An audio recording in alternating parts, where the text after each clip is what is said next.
Shalom bagi kita semua. Selamat hari Minggu. Apa kabarnya?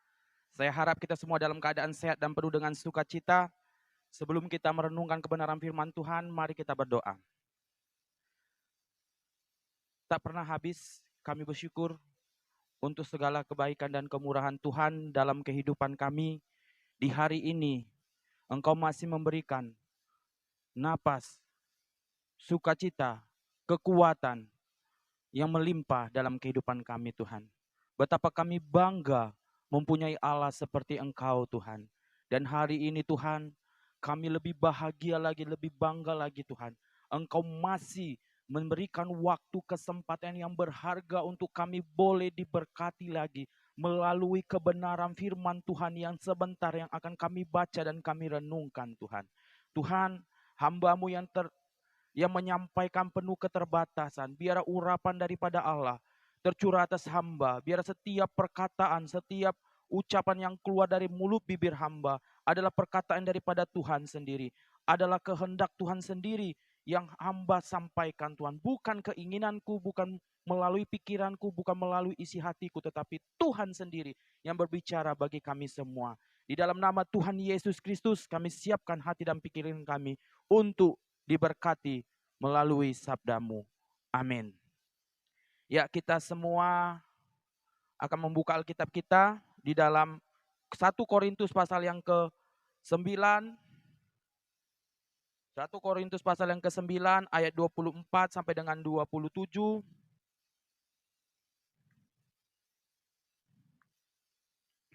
Saya akan bacakan bagi kita semua. Tidak tahukah kamu bahwa dalam gelanggang pertandingan semua peserta turut berlari, tetapi bahwa hanya satu orang saja yang mendapat hadiah. Karena itu, larilah begitu rupa, sehingga kamu memperolehnya. Tiap-tiap orang yang turut mengambil bagian dalam pertandingan, menguasai dirinya dalam segala hal. Mereka berbuat demikian untuk memperoleh suatu mahkota yang fana, tetapi kita untuk memperoleh suatu mahkota yang abadi. Sebab itu aku tidak berlari tanpa tujuan. Aku bukan petinju yang sembarangan saja memukul, tetapi aku melatih tubuhku dan menguasainya seluruhnya, supaya sesudah memberitakan Injil kepada orang lain, jangan aku sendiri ditolak. Ya, berbahagialah kita yang membaca dan merenungkan kebenaran firman Tuhan, dan yang paling bahagia ialah melakukan kebenaran firman Tuhan itu di dalam kehidupannya sehari-hari. Sebelum saya menyampaikan khotbah, saya ingin mengajak kita melihat video tayangan ini.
Dari sini kita melihat bagaimana seekor anjing yang begitu setia kepada tuannya, di mana ia melayani ketika ada burung bangau yang ingin memakan cacingnya, anjing tersebut mengusir. Tapi ketika ia melihat bahwa seekor burung bangau ini sangat membutuhkan cacing ini untuk makan ini, anak-anak burungnya, ketika ia melihat, tergeraklah hati anjing ini, sehingga anjing ini memberikan dan membiarkan burung bangau ini mengambil makanannya. Di mana anjing ini melayani untuk memberikan yang terbaik. Dan tema renungan kita bicara tentang pelayanan yang mempunyai tujuan. Kita sudah tidak asing lagi mendengar kata pelayanan, mendengar melayani Tuhan. Bahkan kita juga sering mendengar setiap hamba-hamba Tuhan, setiap majelis, setiap aktivis selalu mengajak kita untuk terlibat di dalam suatu pelayanan.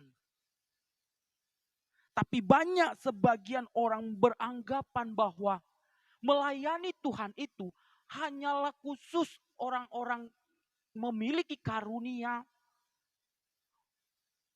tugasnya para pendeta, tugasnya para aktivis, tugasnya para majelis. Kalau kita beranggapan seperti ini, maka salahlah kita.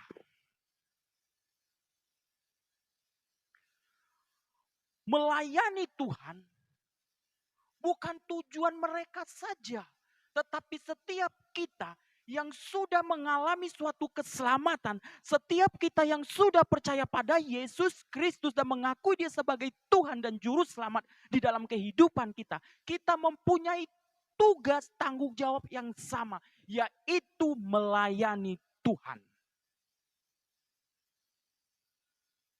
Dan salah satu ciri orang yang sudah dewasa secara rohani, maka ia akan cinta dalam melayani Tuhan. Dan perlu kita ketahui dan kita ingat, pelayanan bukanlah suatu beban di dalam kehidupan kita ini. Tapi pelayanan itu adalah suatu kehormatan bagi kita semua, di mana kita dipercayakan melayani Sang Raja Agung, yaitu Yesus Kristus. Betapa indahnya kita diberikan kesempatan untuk melayani Tuhan. Dia pemilik dan penguasa di surga, di bumi. Kita diberikan kesempatan untuk bisa melayaninya. Betapa indahnya itu. Pelayanan bukanlah masalah, bukanlah beban, tapi kehormatan bagi kita. Betapa berharganya, betapa indahnya ketika kita diberikan kesempatan, diberikan kepercayaan oleh Tuhan untuk kita melayani Dia.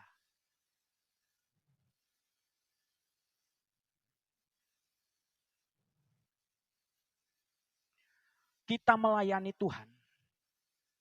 Kalau kita baca di dalam Efesus pasal yang kedua, ayat yang ke-10, demikianlah firman Tuhan. Karena kita ini buatan Allah, diciptakan dalam Kristus Yesus untuk melakukan pekerjaan baik yang dipersiapkan Allah sebelumnya. Ia mau supaya kita hidup di dalamnya. Ini menunjukkan bahwa sebelum kita diciptakan, Allah sudah merancangkan kita untuk kita melayani Dia untuk tujuan yang mulia.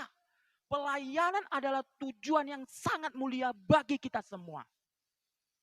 Bahkan kita diselamatkan untuk apa? Untuk melayani Dia. Kita dipanggil untuk melayani Dia. Kalau kita baca dalam 1 Petrus 2 ayat 9. Kamu telah dipanggil dari kegelapan menuju terangnya. Untuk tujuan yang mulia. Untuk pekerjaan yang mulia. Melayani Tuhan suatu anugerah yang luar biasa dalam kehidupan kita.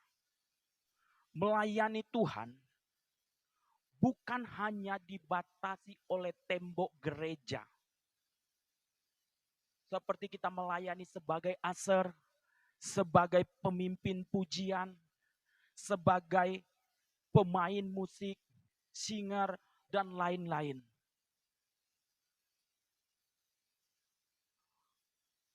Pelayanan bukan hanya sekedar batas di gereja saja. Banyak cara kita bisa melayani Tuhan.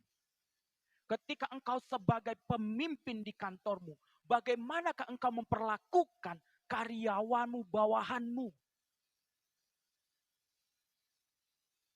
Ketika engkau berada di rumahmu, engkau sebagai suami, bagaimana engkau memperlakukan istrimu dengan baik?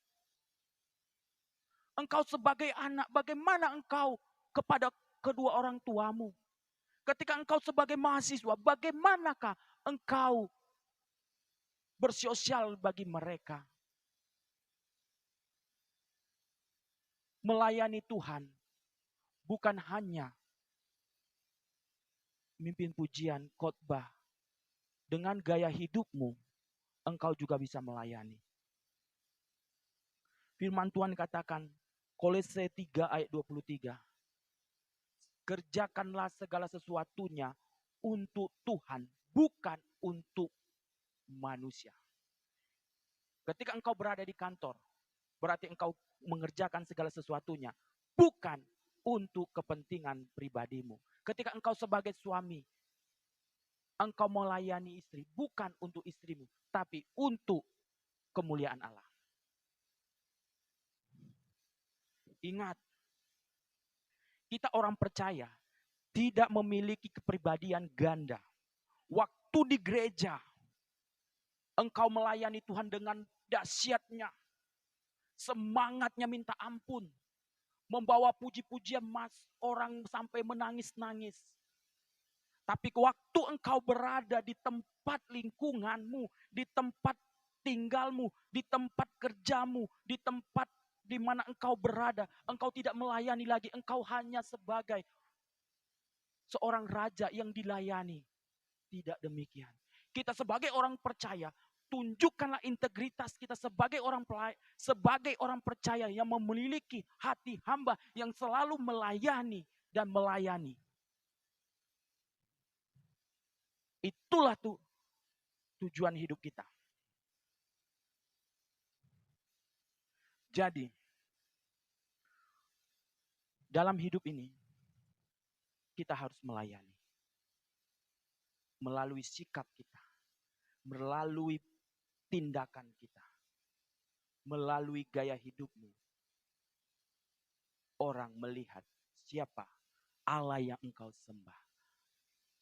Allah yang engkau percayai. Dan di dalam kita melayani Tuhan, kita juga dibutuhkan namanya strategi, dibutuhkannya namanya tujuan di dalam pelayanan ini.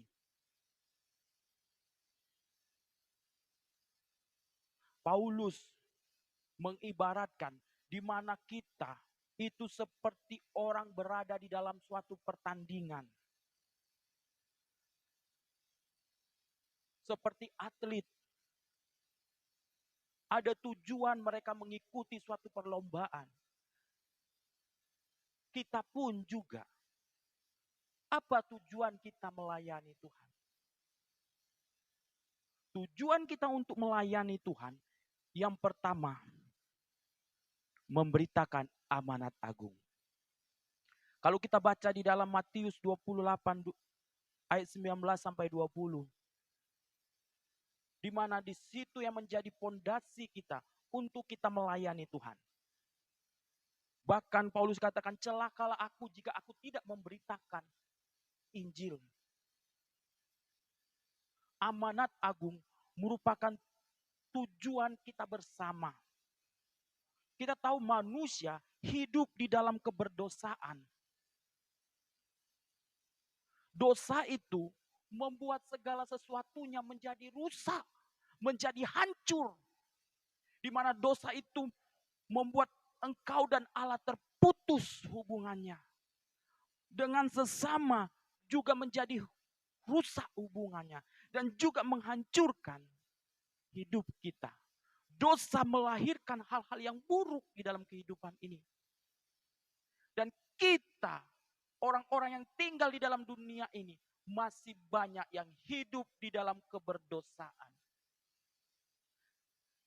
Bagaimanakah mereka bisa mengalami keselamatan kalau tidak ada orang-orang yang melayani mereka?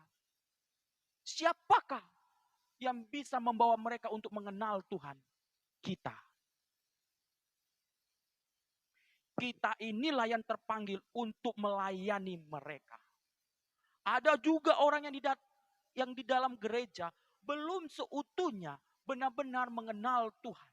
Ketika engkau berada dan berdiri di tempat ini, di mimbar ini, ingat, engkau bukan melayani diri sendiri, tetapi engkau sedang menceritakan atau memberitakan amanat agung.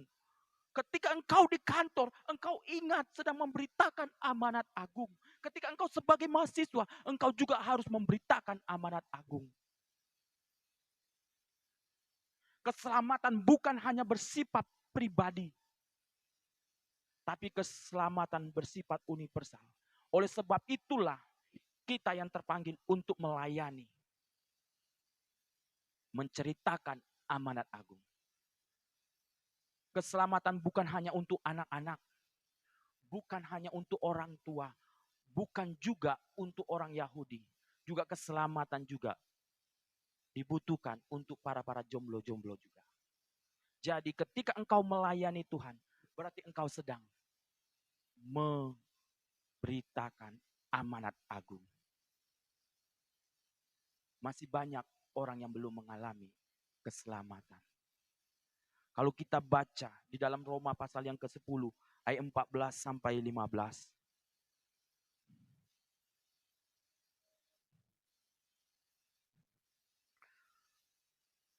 Tetapi bagaimana mereka dapat berseru kepadanya jika mereka tidak percaya kepada dia? Bagaimana mereka dapat percaya kepada dia jika mereka tidak mendengar tentang dia? Bagaimana mereka mendengar tentang dia jika tidak ada yang memberitakannya? Dan bagaimana mereka dapat memberitakannya jika mereka tidak diutus? Seperti ada tertulis, betapa indahnya kedatangan mereka yang membawa kabar baik. Ditunjukkan bahwa kita hadir di tengah-tengah dunia ini membawa kabar baik. Saya, Bapak, Ibu, dan kita semua yang sudah mengalami keselamatan, kita harus melayani Tuhan. Dimanapun engkau berada, beritakanlah amanat agung Yesus Kristus. Yang kedua, tujuan kita untuk hidup kita menjadi berkat. Kalau kita baca di dalam 2 Korintus pasal yang ketiga, ayat 2 dan 3. Kamu adalah surat pujian kami yang tertulis dalam hati kami dan yang dikenal dan dapat dibaca oleh semua orang. Karena telah ternyata bahwa kamu adalah surat Kristus yang ditulis oleh pelayanan kami. Ditulis bukan dengan tinta, tetapi dengan roh dari Allah yang hidup, bukan pada lolo batu, melainkan pada lolo daging, yaitu di dalam hati manusia. Ini menunjukkan bahwa kamu adalah surat tertulis yang dibaca oleh semua orang. Ini menunjukkan bahwa kita hidup harus menjadi berkat. Tuhan menciptakan kita bukan hanya sekedar untuk menikmati segala berkat, segala pemberian yang Tuhan sediakan dalam kehidupan ini. Tetapi Tuhan menciptakan kita. Kalau tadi kita baca dalam Efesus pasal yang kedua, ayat 10. Di mana untuk tujuan yang mulia, untuk kita bisa menjadi berkat. Ketika engkau melayani Tuhan, berarti engkau harus bisa menjadi berkat bagi orang lain. Apapun pelayanan sekecil apapun yang kamu lakukan, itu sangat berdampak bagi orang lain. Coba kita lihat video ini. 别跑，你给我站住！你小偷啊你啊！我看你偷什么？你偷这个干什么呀？问你话呢，说呀你！我问你话呢，你说呀你！我问我妈。哎，妈，行了行了行了。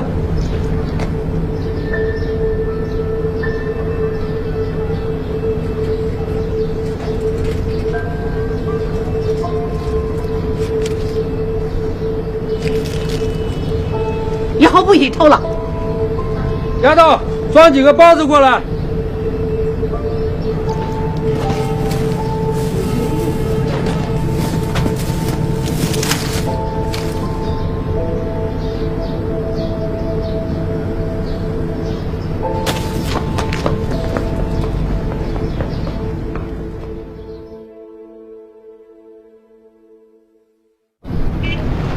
哎，来了，里边坐。爸，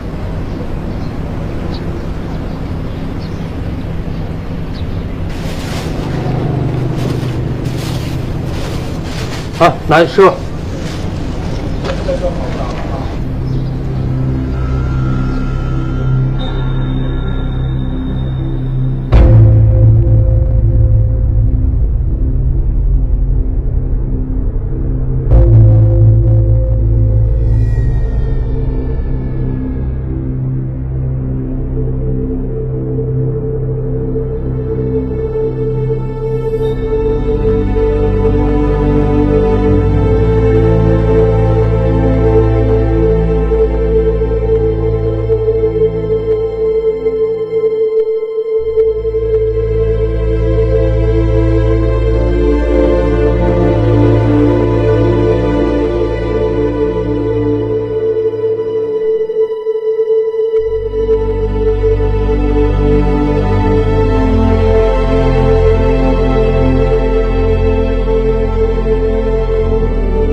Bagaimana seorang bapak?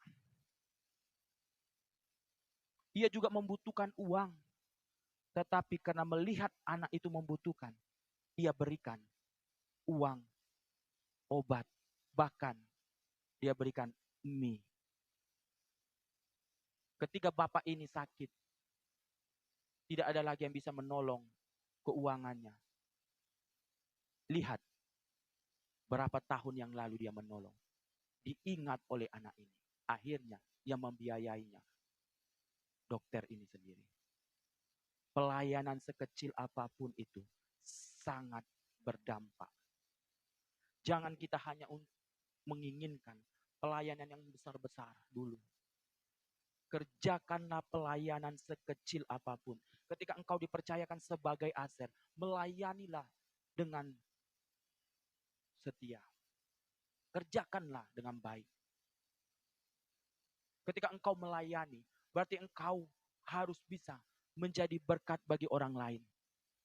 Kalau engkau tidak bisa menjadi berkat bagi orang lain, berarti engkau sedang membawa orang lain itu masuk dalam jurang maut. Berarti hidupmu, hidup yang menyesatkan kalau engkau tidak bisa jadi berkat. Dan kita hidup itu seperti lilin. di mana lilin itu membakar dirinya untuk kepentingan banyak orang, untuk menerangi orang di dalam kegelapan. Begitulah hidup kita. Kita harus melalui hidup kita bisa menerangi orang lain. Jadi hidup ini adalah kesempatan untuk kita melayani Tuhan. Untuk kita menjadi berkat bagi orang lain. Melalui kehidupan kita, pelayanan kita, orang menjadi percaya. Orang mengakui Yesus yang kita percaya adalah Allah yang memberikan keselamatan yang abadi. Jadi hidup ini harus menjadi berkat. Ketika engkau melayani Tuhan, berarti engkau harus menjadi berkat bagi orang lain. Tujuan kita melayani Tuhan. Kalau di ayat yang ke-25, ada suatu hadiah yang kita peroleh. Orang mengikuti perlombaan, yang dicari adalah hadiah. Pada waktu itu, orang-orang Romawi, masyarakat Romawi, mengikuti lomba bukanlah mencari materi pada waktu itu. Di mana mereka meletakkan kehormatan di atas segala-galanya. Di mana mereka mengejar tujuan utamanya, memperoleh mahkota. Di mana pada waktu itu ketika seorang pemenang itu memperoleh hadiah, memperoleh mahkota, terompet dibunyikan, mereka diam. Mahkota itu diletakkan di atas kepala mereka. Dan mahkota itu terbuat dari tumbuh-tumbuhan. Dan mereka pemenang itu bisa diingat berminggu-minggu saja. Inilah yang dikatakan Paulus. Kalau mereka berlari memperoleh hadiah mahkota yang sementara, tapi engkau melayani Tuhan akan memperoleh mahkota yang abadi, yang tidak bisa diambil oleh siapapun, yang tidak bisa dimakan oleh waktu, tapi mahkotanya abadi untuk selama-lamanya. Orang bisa mengingat pada waktu itu hanya beberapa minggu, tapi pelayanan yang kau lakukan itu bisa diingat orang sampai bertahun-tahun. Mahkota yang Tuhan sediakan bagi orang-orang melayani Tuhan, sungguhlah indah. Jadi ketika kita melayani, maka kita tujuannya mencapai mahkota kehidupan. Cara kita mencapai tujuan ini, haruslah yang pertama, memiliki motivasi yang murni. Setiap motivasi itu menentukan hasil daripada pelayanan kita. Banyak orang melayani Tuhan, bukan tujuannya untuk Tuhan. Motivasinya supaya dia dikenal orang, supaya dia bisa menunjukkan keahliannya, menunjukkan talentanya. Kalau ini motivasi kita, maka yang kita terima hanyalah kekecewaan saja. Kalau kita lihat bagaimana Tuhan Yesus. Tuhan Yesus waktu menjelang Paskah, di mana Tuhan membasuh kaki para murid-muridnya. Tuhan bertata di surga, di bumi, dia punya segala-galanya. Tapi dia datang bukan untuk dilayani. Tapi Tuhan datang untuk melayani, didorong oleh belas kasihan. Inilah motivasi yang harus kita renungkan di dalam kehidupan ini dan kita terapkan. Ketika aku melayani Tuhan, karena aku didorong oleh kasih Tuhan. Ketika kita didorong oleh kasih Tuhan, maka kita akan melayani dengan tulus. Orang yang memiliki motivasi yang benar, ketika dia melayani Tuhan tidak dihargai, tidak dihormati, tidak menjadi masalah. Ketika pelayanannya dikritik, ia tidak akan pernah membalas kritikan itu. Karena tujuannya, motivasinya bukan untuk mencari pujian dari orang lain. Karena dia melayani bukan untuk manusia, tapi untuk Tuhan. Orang yang melayani dengan hati yang tulus dan murni, maka setiap pelayanan yang dia lakukan akan menjadi spektakuler. Walaupun itu kecil, maka dampaknya akan menjadi luar biasa. Ketika engkau dipercayakan melayani musik, layanilah dengan hati yang tulus. Ketika engkau sebagai pimpin pujian, layanilah dengan hati yang tulus. Maka Tuhan akan memakai engkau secara yang luar biasa. Untuk kita mencapai tujuan ini, juga kita perlu namanya melatih diri. Kalau Paulus katakan di ayat 27, aku bukan sembarang petinju yang meninju dengan sembarangan. Tapi aku melatih diriku supaya aku tidak ditolak dalam pemberitaan. Ketika Tuhan mempercayakan engkau, kita juga harus namanya mempersiapkan diri kita.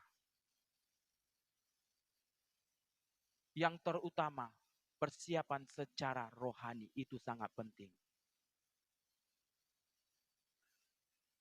Disiplin secara rohani itu sangat penting. Bagaimana orang-orang, para atlet, asumsi makanannya itu bergizi, baik, tidur dengan pas waktu yang baik. Tidak sembarangan. Ketika engkau melayani Sang Agung, juga engkau tidak akan asal-asalan melayani Tuhan. Kau akan mempersiapkan segala sesuatunya. Dan engkau akan memberikan yang terbaik untuk Tuhan. Jangan kita asal-asalan dalam melayani Tuhan. Tapi berikanlah itu yang terbaik untuk Tuhan. Bagaimana Paulus melatih dirinya. Kita pun juga harus melatih di dalam kita melayani Tuhan.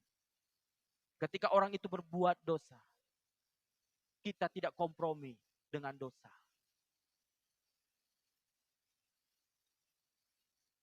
Kita menegur dia dengan baik. Karena apa?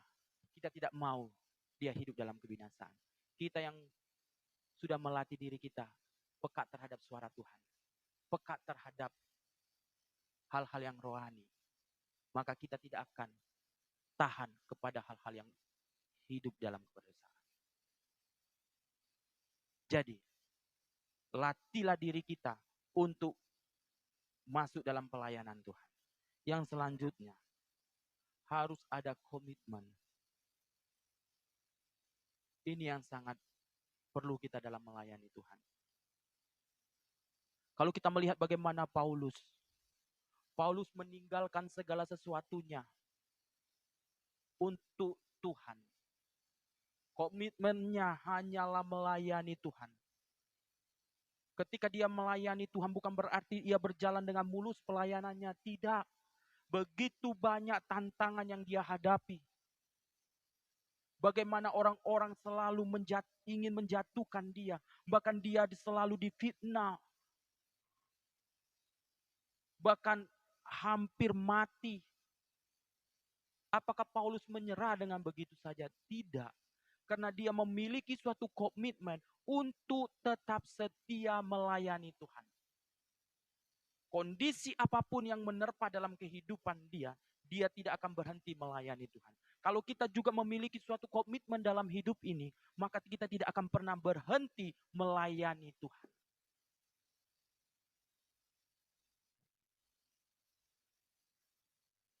Inilah yang perlu kita lakukan dalam hidup ini. Komitmen itu sangat penting. Ketika salah satu contohnya, Naomi ingin pulang ke kampungnya. Ia membawa 2 mantunya. Salah satunya Ruth. Ketika mereka disuruh pulang, Ruth tetap tidak mau. Ia berkomitmen untuk tidak meninggalkan Naomi. Kemanapun Naomi berada, ia akan tinggal bersama dia. Walaupun dia tidak mempunyai anak lagi, tapi Ruth katakan, aku tetap melayani dia. Naomi, mertuanya. Hasilnya, Ruth dicatat di dalam kitab kehidupan. Karena komitmennya yang begitu kuat, membuat dia tidak menyerah dengan keadaan. Kita pun kadang-kadang banyak hambatan, banyak tantangan untuk kita berhenti di dalam pelayanan. Tapi ketika kita mengingat komitmen kita ke belakang, bahwa aku telah diselamatkan Tuhan, dan aku ingin melayani Tuhan. Ketika kita mereview ke belakang, maka kita akan tetap melayani Tuhan sampai akhir hidup kita. Terakhir,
bagaimana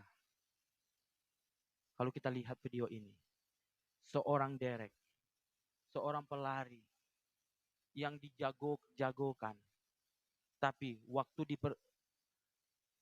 di pertengahan dia mengalami kakinya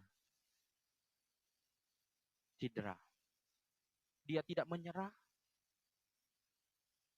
Ia sampai menyelesaikan finish. Walaupun dia tidak memperoleh mahkota, tapi dia katakan, aku menyelesaikan pertandingan dengan baik. Walaupun dia bukan pemenang, tapi dia dikenal bahwa apapun yang terjadi di dalam hidup ini, secara khusus ketika kita melayani Tuhan, jangan pernah menyerah, jangan pernah putus asa. Tetaplah melayani Tuhan. Melayani Tuhan bukan hanya di gereja, bukan hanya di persekutuan doa, tapi ketika engkau berada di rumah, bagaimana engkau memperlakukan istrimu, memperlakukan suamimu. Ketika engkau sebagai anak, bagaimana engkau hidup sebagai anak. Sudahkah kau jadi berkat? Kita hidup untuk melayani Tuhan. Amin buat kebenaran firman Tuhan. Mari kita berdoa. Tuhan, terima kasih untuk kebenaran firman-Mu yang mengajarkan kami bahwa kami hidup untuk melayani Tuhan. Kami tahu Tuhan, banyak kekurangan kami, banyak keterbatasan kami di dalam kami melayani Tuhan. Tapi kami percaya Tuhan, ketika Engkau Allah telah memanggil kami, Engkau Allah yang akan meneruskan setiap pelayanan-pelayanan kami. Walaupun pelayanan yang kami kecil, tapi kami percaya Tuhan. Ketika kami melayani dengan hati yang tulus, dengan hati yang rendah hati, maka Tuhan akan memberkati. Tuhan, ajar kami Tuhan untuk menjadi berkat di mana saja berada. Dan nama Tuhan dipermuliakan. Hamba-Mu sudah selesai berbicara, tapi firman Tuhan tidak akan pernah berhenti dan putus-putusnya berbicara bagi kami. Di dalam nama Tuhan Yesus Kristus kami berdoa. Amin.